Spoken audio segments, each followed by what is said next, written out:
Welcome to the Codeplay Culture podcast, where we discuss tech, gaming, health, and the world around us.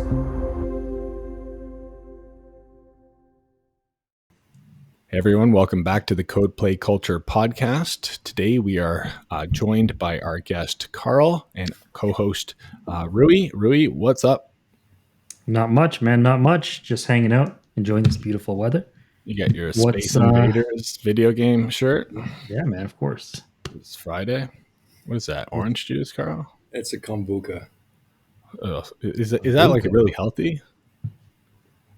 It's supposed to be. Oh, What's nice. in that? It's like a mushroom that's fermented with tea, a little bit of black tea, and I think they put a little bit of sugar in there. Nice. It's just like a fermented fungus. Nice. Like a Yeah. type So what of are you mushroom. drinking? I'm drinking old fungus that is it's I've let it age, and This is new fungus. new fungus. It's the good stuff. It's the good stuff. It used to be a dead body. Now it's fungus. Those things are incredible. I heard that they're going to just, the cordyceps are going to just grow right through us. And it's what The Last of Us is based on, eh? Cordyceps. Yes. The Last of Us? Yeah. It's a show on, you've ever heard of The Last of Us, Carl? No, okay, all right. No, I'll have to check it out because I'm very interested in cordyceps. They're one of the most interesting I would say life forms on the planet that I've seen in my travels, watching nature shows. Yeah, they're like My travels from super the couch. hyper aggressive. Yeah. It travels from the sofa into the TV. Yeah, like they grow right through you, and then that's it. Last of Us is like a post-apocalyptic take on zombies, but if the zombies weren't like whatever disease, it was just all cordyceps mushroom fungus based. That's what drove them to that point. And once you get bit, then you have it, unless you're immune. But cool thing about The Last of Us, it's all based off a video game, and it's nice to see all this trend right now of incredible games. And Rui, you got the gaming shirt on, going to the big screen like Mario and Yes. Last of Us on. Where is Last of Us on? Disney? I don't know. No, where is it on? It's Netflix, right? Netflix. Or is it Prime? Shoot, I can't remember. Oh, no, Megan has to cast it, I think. She has to cast it from Crave. Yeah. Is it from Crave specifically? Yeah. I just It's so downloaded it weird. from some websites. Some Pirate Bay. You know how it is. Don't wanna say advocate for that, but yeah. So today we're talking about cloud computing. For those that don't know, it's, if you have a computer at home, what you want to do is go outside right away, lift it as high as you can. And that's essentially what we're talking about today is taking your computer at home and moving it into the cloud. And what does that mean, Carl? Like for the people checking out this stuff and they don't know, they're not in IT. What's cloud? What is that? What is that stuff? Yeah, for anyone that's not familiar with the actual technology, and why are they calling it cloud? Basically, it just means that you're taking computing resources away from your desktop and away from your own servers, and you're using computing resources in somebody else's data center. Right. That's the key word. But they're generally cloud is there's generally services sold on subscription basis, so you don't own anything. And maybe an example for the average person at home is that I would say is Gmail a cloud computing thing? You're not running your own email server at home. You're using Google's email servers. So pretty much anyone that uses email, you're using cloud computing. Whether you're using whether it you know it or not. through your Yeah. telco. Unless you got an exchange at home, then you're Some people do. I know some IT guys run their own exchange or not exchange, but their own email servers on Linux or whatnot. And Fair if enough, you're backing up to a cloud drive like Google Drive, or you're using Google Spreadsheets or Google Docs, any kind of backup to the cloud is cloud computing. So when you're using the cloud, you're using the cloud. Yeah. So, and there is, I believe, a huge amount of companies still with like on-prem servers, right? And And I think there I don't still know the will be. percent, Yeah. but I feel like it's majority, right? Majority of the world is still on-prem. What do you think, Carl? Some companies are going fully cloud, where they might keep one server on premise for maybe Active Directory, maybe for a file server. But there's a lot of companies that are, I would say, most of those companies that are fully cloud are software development companies. Right. Bigger enterprises, legacy companies, even small businesses that have been around, 5, 10 years. Most of those guys will still run one or more servers on premise. Again, because some workloads are just not a good fit for the cloud. The applications would need to be re-architected for custom apps. And then there's the latency issues, remote offices. They want to have file Right. servers that are local. Um, so there's a mixed bag, and especially when you get into the larger guys that run thousands of physical servers. There's there could be just again technical reasons to keep stuff on premise, but also if they're heavily invested and have already spent the money on physical infrastructure, they're not just going to scrap it today or tomorrow. It's going to take some time before they figure out and migrate, if they could and would migrate those thousands of servers to the cloud. So there's a mixed bag out there. So if you're a company just starting out, whatever you do, do not buy a server. Start with the cloud. This is where we're all headed. Would you Yeah, would you guys agree?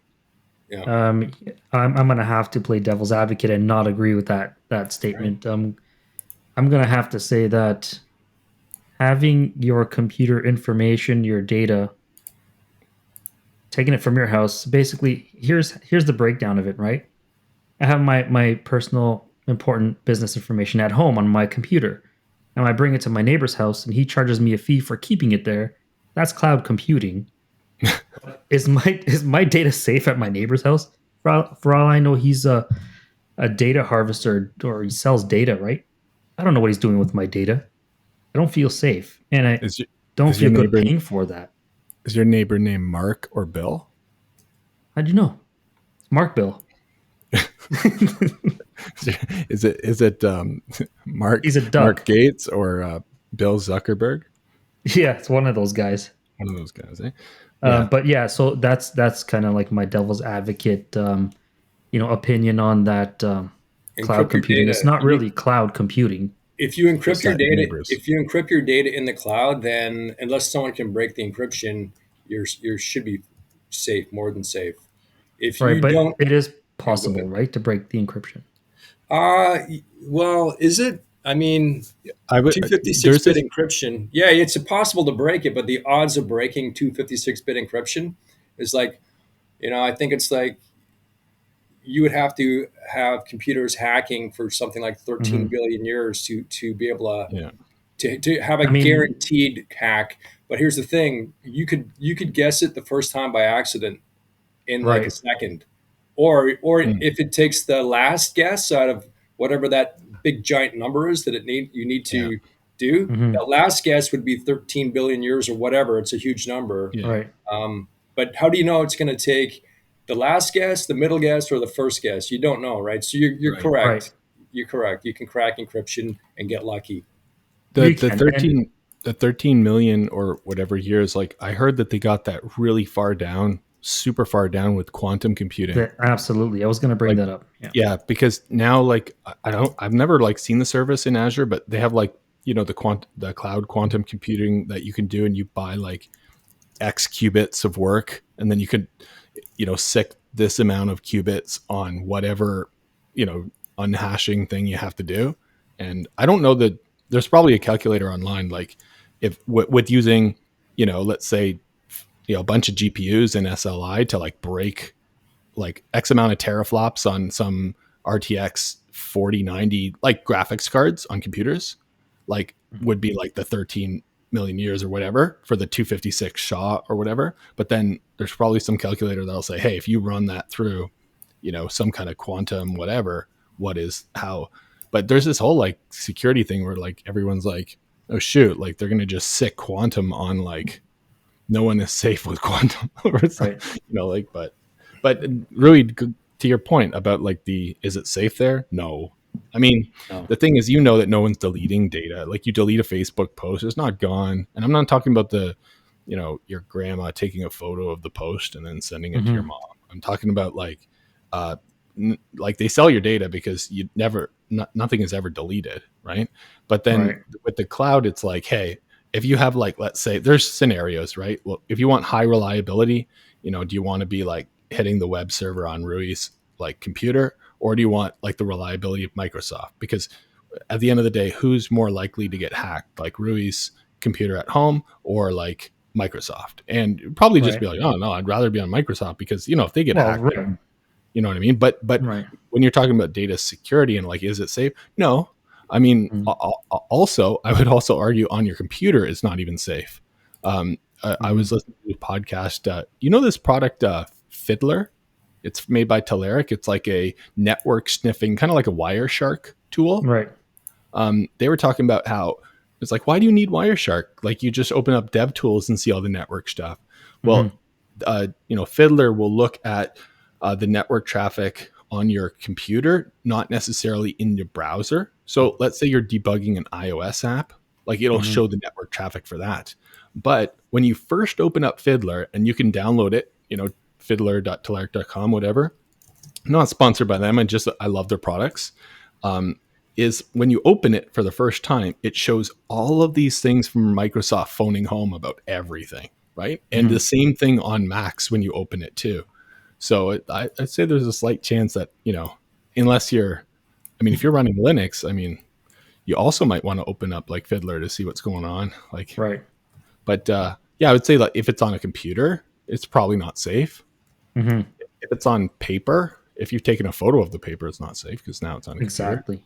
I think nothing's safe. Like, I think we just have to accept that like our neighbor is looking through the photos of our children or something really weird like that. Like, hey man, can you stop doing that? Because Yeah.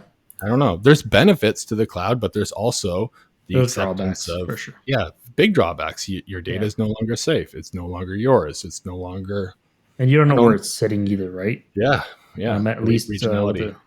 with a home server or on-premise server, you know where it's sitting, and then you can set up a series of booby traps to keep things even safer, right? You Yeah. have like moats and stuff around it, maybe like a little pits, Yeah. Vietnamese traps, all kinds of crazy stuff you can have just Yeah. Like, protecting that server. In addition to the 512 SHA, right? yeah. Like spike pits, right? Like from Yeah, like Pitfall. Mortal Yeah. Kombat, yeah, Pitfall. You ever play, You can, yeah. you ever play that game, The Evil Within? No, If is it Carl, there good? was this, it's so good. There was this boss in this game, Evil Within. He was a butcher, right? It's like a horror video game. This guy's wearing like a bib, like a lobster bib. He's a butcher, right? Culture. And he's got a safe for a helmet, one of those safes that have the big crank for the nose, right? But it was weird because when you kill him, he would just reanimate, so you couldn't really kill him, right? It was like pretty scary. Like, hey man, it's like Jason. Like you thought you killed Jason, he's right back. That's Jason for you, right? But when you opened up the safe and opened it, there's nothing inside of it. It was just so horrific. Empty. It was empty. And it was almost like a metaphor for life, like, when women are looking at men, they're like, if I crack that code, I bet you I can really figure out what's going on. And then they open it, they're like, Nothing there's inside. nothing. It's just like, okay, I thought I had my investment Oh, would pan goodness. out. But yeah, I don't know how to bring that back to cloud. But quite honestly, Can you but play Oh the yeah, I video don't game know. in the What do you cloud? think? Pardon? Can you play that video game in the cloud? yes. And oh my gosh. So it's so crazy now that they're trying to just say, okay, you know what? Xbox, PlayStation, Nintendo, maybe not Nintendo yet, but Xbox and PlayStation, you don't need discs. You don't even need digital. We're just like Netflix. You want to play that game? You just plop down $60 a month and all the games are unlocked. But now true gamers are like, oh dear Lord, we have latency issues like crazy. Like you're Yeah. trying to stream 4K. Like if you don't have like a tera gig up or like, sorry, 2 gigabit up, 2 gigabit down internet, like fiber directly into your computer, directly into your house. Like, and then I don't know, people aren't really, I'd say the hardcore gamers aren't there, but cloud computing and gaming is huge right now. Hmm. It's just people want to like just they have this new attachment for phones for both Xbox and PlayStation, where you just kind of put your phone in, right? And then it's got the controller thing on each side. I'm not talking about the ones that came out like years ago. These are like straight from kind of like official third parties for Microsoft and PlayStation. But when you're on there, it actually has a more direct connection to the cloud. Like they have Mhm. some controllers, I believe, that have a direct connection to the cloud. It's kind of like cool to think about that. Like, cloud is kind of everywhere. They don't want to have this physical local at home. Yeah. And So then there's so this I was just gonna say, who is it really benefiting, right? Is it probably benefiting us? I don't think so. no. Well, I mean, the ease of access of getting in games, yes, but the if you want like the de facto quality standard, you won't go there. But dude, I was the first one. I have so many like 4K discs, right? Hmm. But then once Netflix, they were able to pump out 4K 60 or 120 hertz and still Right. had Dolby Vision and Dolby Atmos. I'm like, Hmm. how's this? But then I put in like a 4K disc. I can still tell the difference, but at a certain point, I'm like, I can't keep buying this like movie. But I'm not like a movie. Like there are hardcore like Right. you buy physical media, Ruby, right? Like For and games only. Yeah. yeah, for games only. Me too. Like, Carl, are you like all digital at this point? Or are you all cloud at this point in terms of digital media or physical media? Or Well, VHS. I don't play games. I downloaded MAME about a year ago to play like Galaga and Nice. Pac-Man and Dig Dug, but that lasted about a month, and then I just kind of got busy with other stuff. As much as I'd like to get back on it, for my recording software, it's some of it's in the cloud. So like samplers that have wave files as digital samples, a lot of that stuff.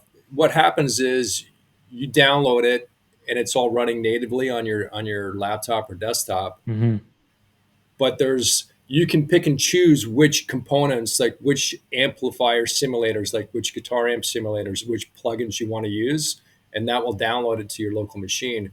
Nice. And I think they have like the issues there are more in terms of activation. Like if your internet's down for more than 30 days, then you might get locked out. Oh wow. You know what I mean? So it checks to see some of them check to see activation. Some of them are smart enough, some of the plugin companies, so that once you're activated, you download it and then they don't check if you're activated anymore. Yeah, like So the it phone depends on home. how smart they are with their activations. Right. Anything else I'm using and like that's not in the cloud really is like Visual Studio Code. Hmm. Yeah, my recording software, the actual recording software, they call it a DAW, digital audio workstation. That's not in the cloud. I'm using Mm, Reaper.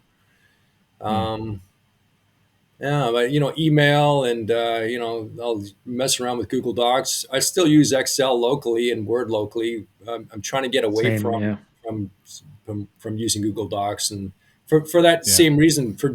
You know, I don't want Google mining my data, and a lot of my data is not really super critical, but it gets to the point where it's like, well, I don't want like the less exposure you have, the less security footprint, regardless of whether you think it's data that matters or Hmm. not. The less you put out there, the less someone who can look at this and go, oh, look, this this data may not matter on its own, but if you connect this data with this data and this piece of information all related back to me or you, then they can mm, start That's making a right. profile and making it easier to do whatever kind of hacks, whether it's a social hack or an actual technology hack into your accounts, your systems. So I'm Hmm. trying to be a little bit smarter there. I was looking since blockchain's in the cloud, we're talking cloud. I did a little bit of chat GPTing, and I was curious, like how hard would it be to hack into the like basically guess the same seed phrase on a Bitcoin wallet or any crypto wallet, so that Hmm. I could. So when you get a wallet from scratch, it creates a seed phrase, and that is what generates your private key, and it's Right. associated with your private key. So there's nothing stopping any wallet from creating a seed phrase that's the same one somebody else has. So if by accident Mm. a wallet just randomly creates the same seed phrase for a new user as an existing user that has potentially millions of dollars in their Bitcoin sort of associated to that Bitcoin seed phrase, then the new Hmm. user by default can technically steal all that other person's money or has Mm. access to it or crypto. Yeah. Um, and like I said, the odds of that happening are, I think, something like 1 in 13 billion or whatever it is. It's a huge number, but um, Right. I kept going back to, and Chat GPT said it's such a small number, it's essentially zero. But I kept going back, and I'm Mm. like, but what's to say that you couldn't guess that number the very first time Mm. just by Hmm. accident? There's nothing that says that won't happen. So then Yeah, like Chat probability. GPT said, well, diversify, don't keep all your crypto in one wallet. And then I started Mm. thinking, well, if Yeah. you have, 5 wallets and one gets hacked, whether it's just because of what I was talking about, or you actually, it's a legitimate hack where you posted your phrase by mistake. But if you had 5 wallets, one gets hacked and you spread it equally, you could lose 20% of your crypto. That's still a Hmm. high Right. number, right? You want to Yeah. you want to kind of get that number down. So talking about security in the cloud is, yeah, it's who knows, right? Like, do we really know how secure this stuff is? Knowing that you could guess Mm. it like that. I mean, I could Yeah, like literally, if I had, um, like anyone could literally guess a password the first time, just dumb luck, Yeah. right? yeah, I've looked at some clients databases when they're onboarding to like build some software, and when you open up the user table and the passwords are stored in plain text, I'm like, oh dear lord, right? And then when some of the passwords are a blank, like a space bar, and that was a valid password. So, and then it's just like, oh dear lord.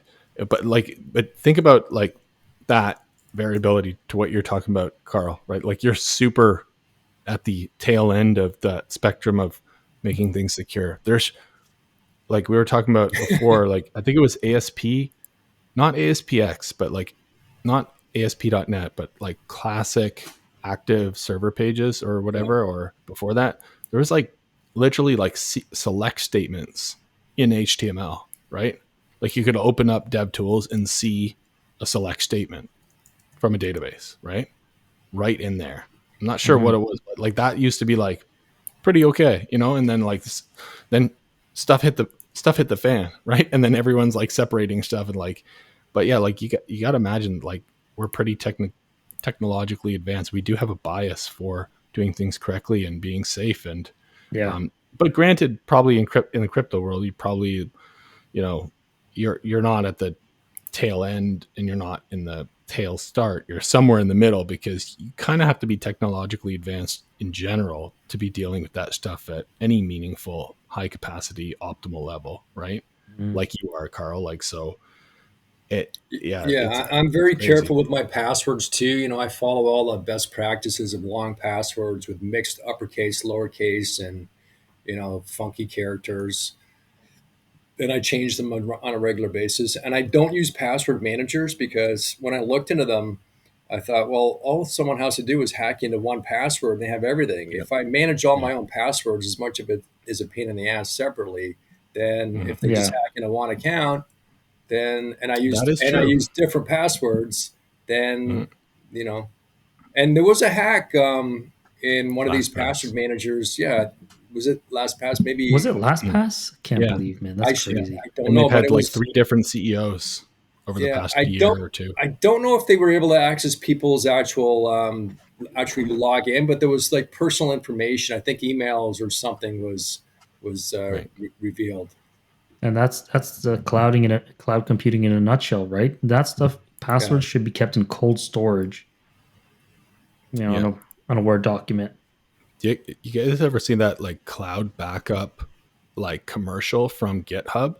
It was like a viral commercial where they took mm, all of the GitHub repositories onto like a cold pressed SSD, and they brought it to like the pit. They dug a pit in Antarctic and they put it in a safe in a vault down there.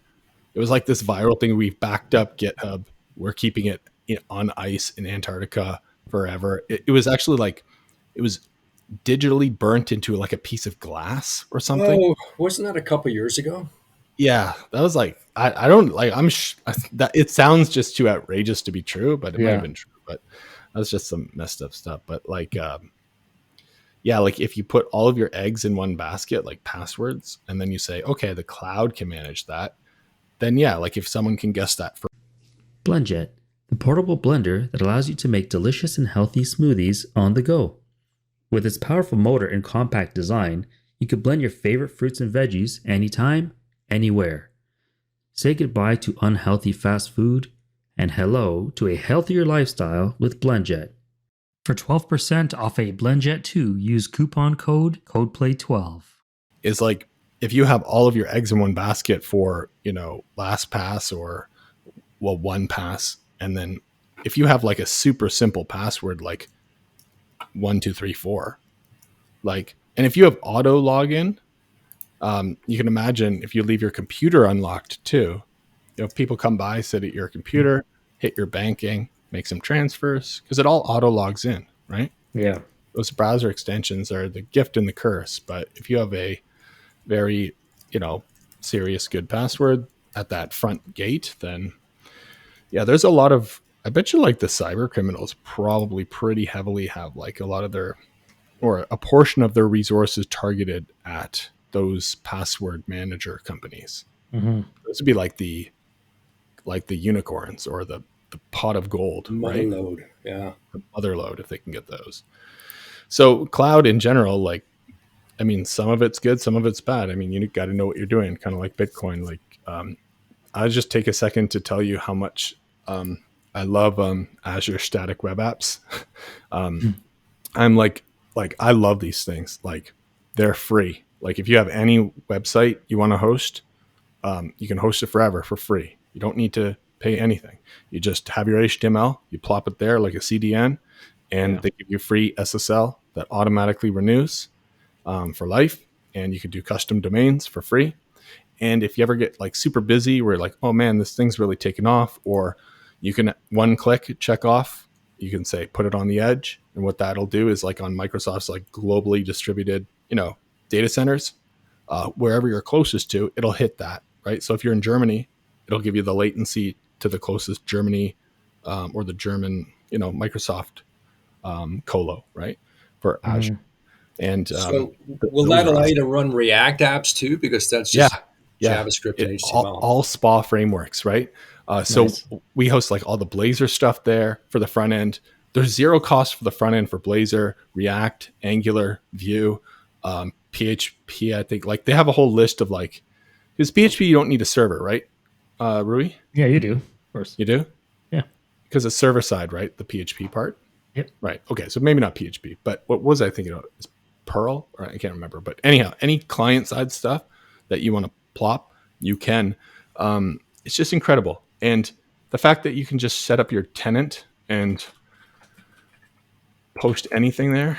I just want to see. I'm just going on their thing for Azure Static Web Apps, and they have a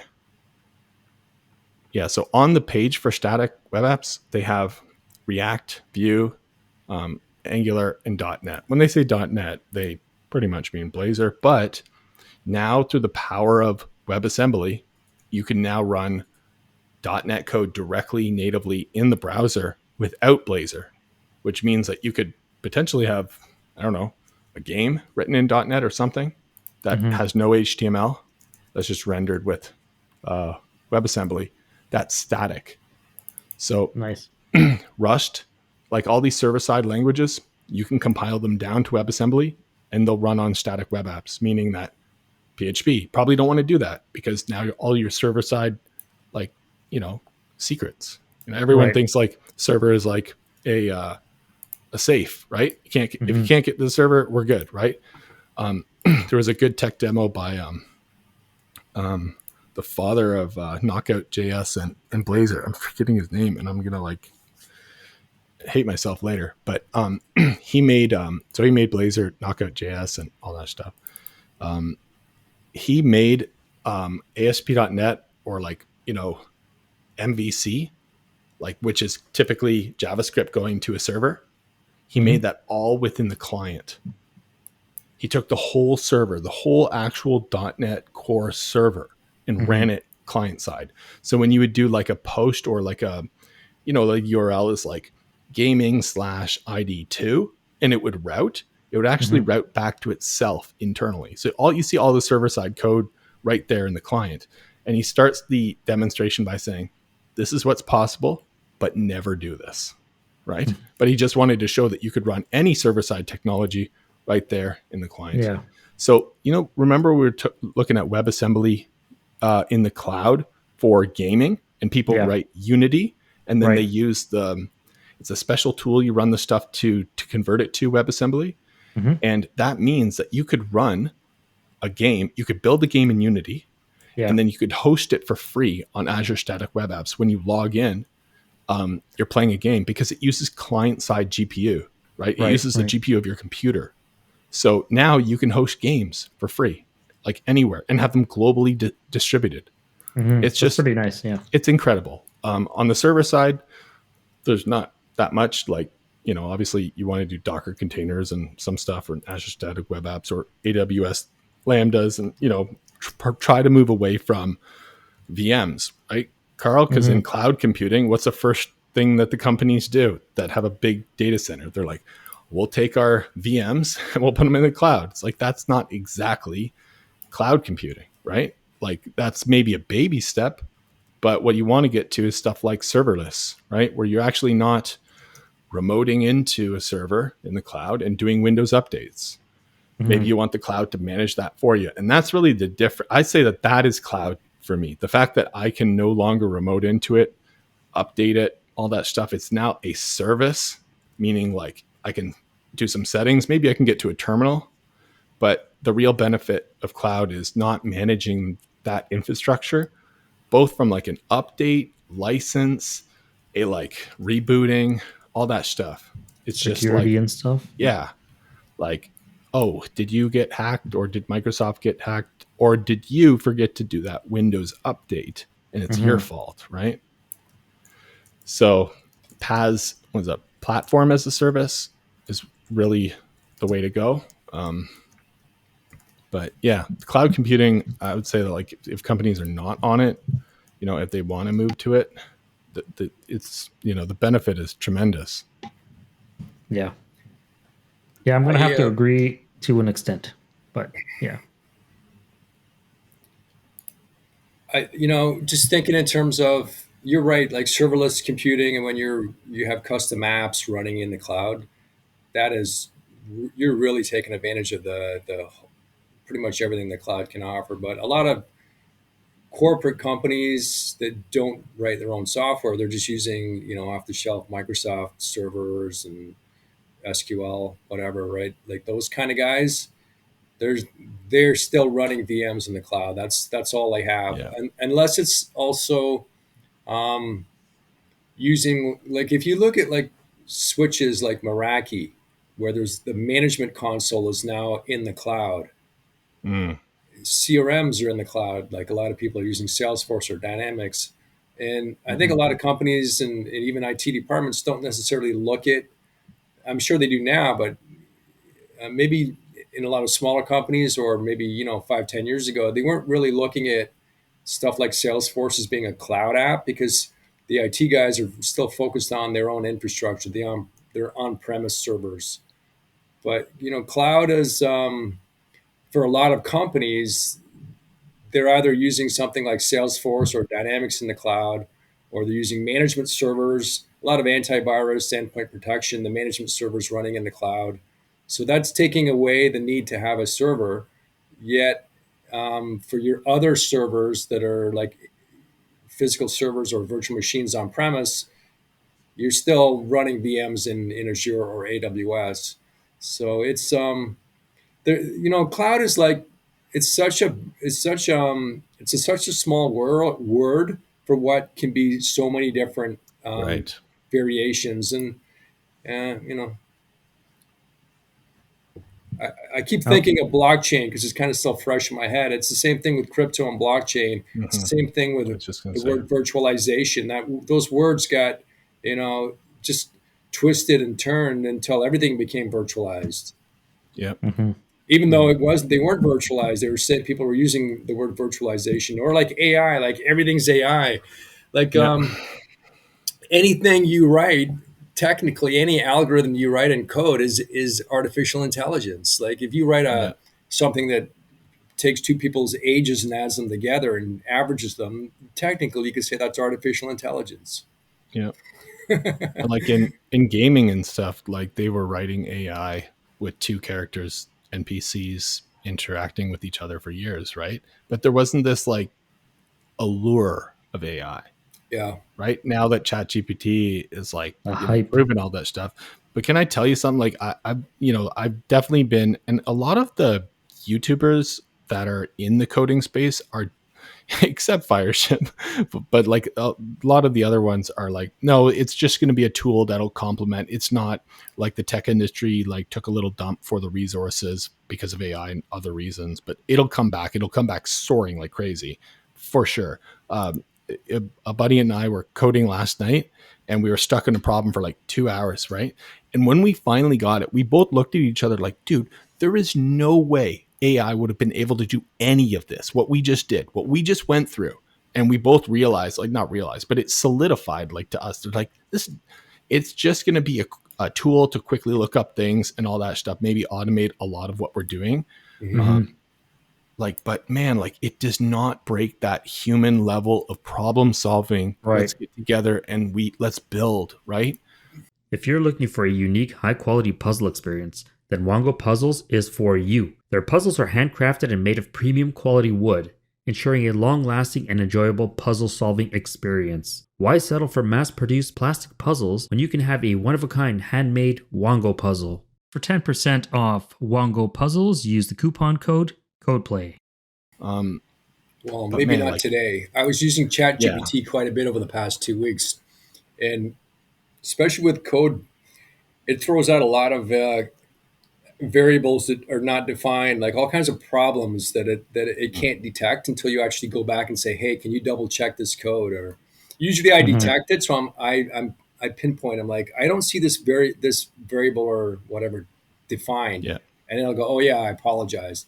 But then, and I understand Yeah, that. it's like it's the rug sweeping. Oh, sorry about that. What I meant to say was like, no, listen, I pointed it out to you. Give credit where credit is due, Mister Chat GPT. I've never asked it to just to kind of blankly, hey, can you check this code for validity, like the code that it put Yeah, out? I always go back and say, hey, this looks wrong. Now, when I put yeah, code out to it and say check it, like my own code, it will actually point stuff out. And I'm like, oh yeah, that's my own silliness. But so I understand that, and I'm still. My next thing is next time I spot an error, I'm going to see if it can find the error without me pointing the error out. Right. But here's one thing that just stood out as like mhm, I was again that blockchain encryption was probabilities. So if you take like 1 in 100 and you multiply that 4 times, so 1 in 100 times 1 in 100 times 1 in 100 times 1 in 100 is one, and I think it's like 100, whatever the number was. Chat GPT had one less zero, and I'm like, hang on a sec. So I'm like doing the math. I'm looking at zeros because one out of 100 times 1 out of 100 is 10,000. And then you add two more zeros, and then another two, and it left a zero off. And then I pointed it out. It's like, oh yeah, I apologize. I'm like, hang on, this isn't coding. This is relatively like basic math. Mhm. right, right, So I right. got that It's like It, wrong. is, it's lacking some nuances, especially when it comes to coding. There's some nuances that it Mhm, just can't Yeah, figure out. I think it got confused because it looks back in the history of the chat, and it had a lot of other questions and calculations of like mhm. odds of 1 in 100 or whatever, like. And so I think that may have thrown it off. Yeah, the Yeah. context. But you have to Yeah, be like very I. careful. Mhm.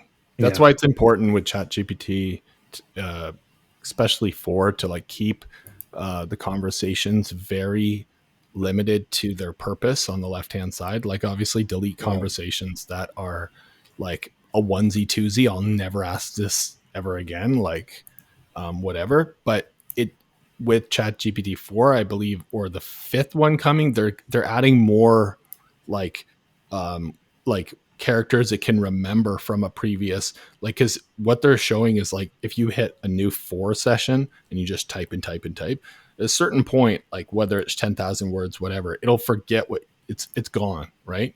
It's completely out of its memory in that conversation. So they're trying to expand that to be even more. Mhm. It just completely loses, like it forgets who you are, what we've discussed before. It's like Yeah. it's like the Alzheimer's scenario where you I have to feel explain. like anything you try to correct it on, it will take your correction at face value and apologize for whatever it is.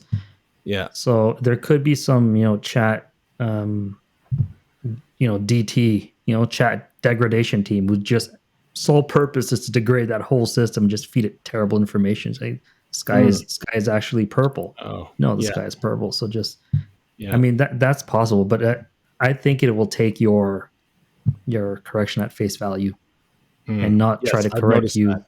I've noticed that too. It's like, oh, sorry. Yeah, you're right. It's almost like it's like agreeable to its own fault, right? Hmm. And like it's because at the end of the day, it has to be liked, right? Like if it told you, like if it was one of Yeah. those like annoying know-it-all friends, and it was like, Right. hey, You dude, wouldn't play that with it. sucks. Like, why would you ever do that? Yeah. Like, this is what you got to write. You suck. And then it Why gives you the won't you right play code. with me? Yeah, and then like play with me.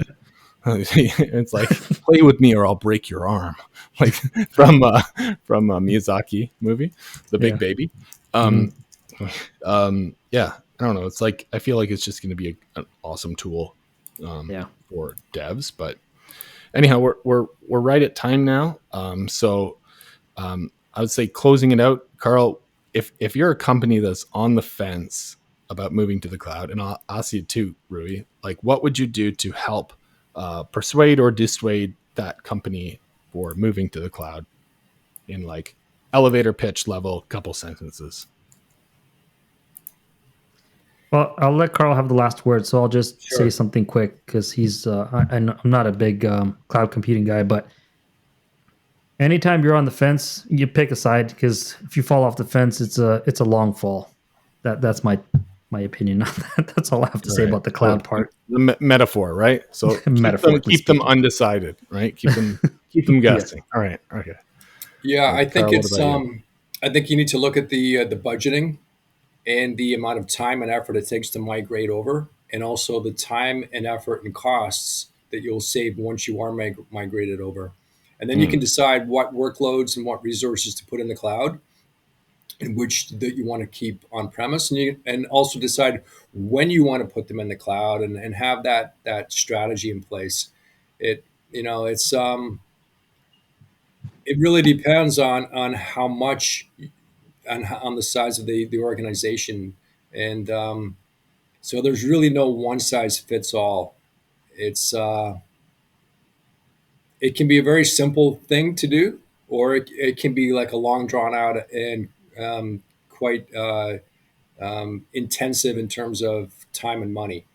If you For any company that wants to get in the cloud because they see the value of it in terms of saving time, increasing productivity for their IT and tech team, um, becoming more modernized, increasing productivity for the actual end users in the company, the line of business people, saving money, and but you don't have the resources to do it, you don't have the skill sets, definitely don't try and learn it all yourself.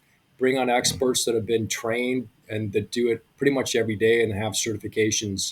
I've seen a lot of companies try and do certain things themselves, whether it's cloud or not, and if if you take on too much or you underestimate what you're taking on, things can go sideways pretty quickly, and then the costs can be unnecessary astronomical costs.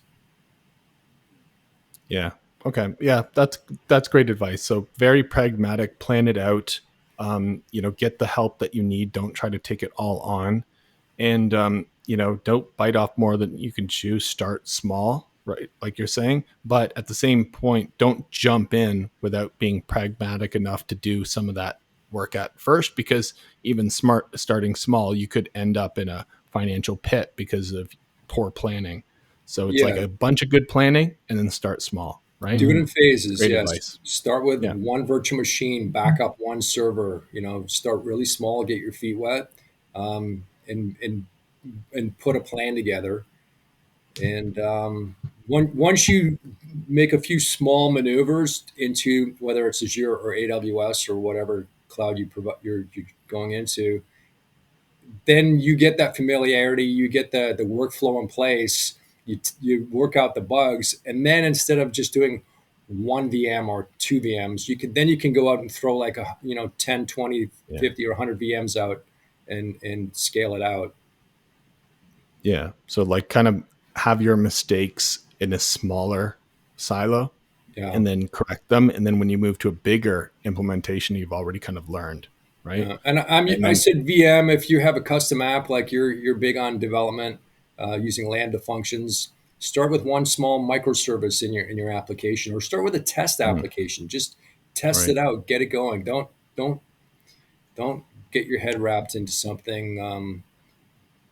I see that a lot, and then Yeah. yeah, I mean it's fun, right? It's fun, but um, just wrapping up from my side with all that we were talking before we started recording, anyone that's in IT, whether you're selling it or buying it or using it, um, budgeting for it, administering it, it never, the innovation and the amount of learning never ends. And so I just remember, again, going back to blockchain, Charles Hoskinson, I watch his videos now and again. He does Ask Me Anything videos, AMAs on YouTube, live streaming. Most of them, I think, are live streamed. And he basically says, "Look, we don't stop. We celebrate, but we don't over celebrate because we know tomorrow the work never stops. And especially in an Mhm. industry like the blockchain and crypto, that is highly competitive. There's a lot of people coming at them from different sides, and I think that's the case with a lot of companies, like even the Googles of the world. Googles now have to deal with the Chat GPTs of the world. So Mhm. it's we're living in a hyper competitive business environment, and there's a lot of information coming at us. And Chat GPT is still very very early, and that's all I'm gonna say. Otherwise, I'll never stop talking. Yeah. Fair enough. Yeah, definitely worth doing more diving into cloud. I'll leave it at one thing and head on out like a baby, or leave like a tree, or shake Mhm. like a stick. Is one of the things I like is as soon as you port your SQL Server to Azure SQL, it does automatic backup. It sets all that stuff for you. It's encrypted by default at rest and in transit. Does all of that for you. All right, so if you're a DBA and you want to, automate some of that stuff, it's great. But yeah, thanks everyone. Thanks Rui. Thanks Carl. We'll see you next time on the Codeplay Culture podcast. All right, take care, guys. Thanks. Goodbye.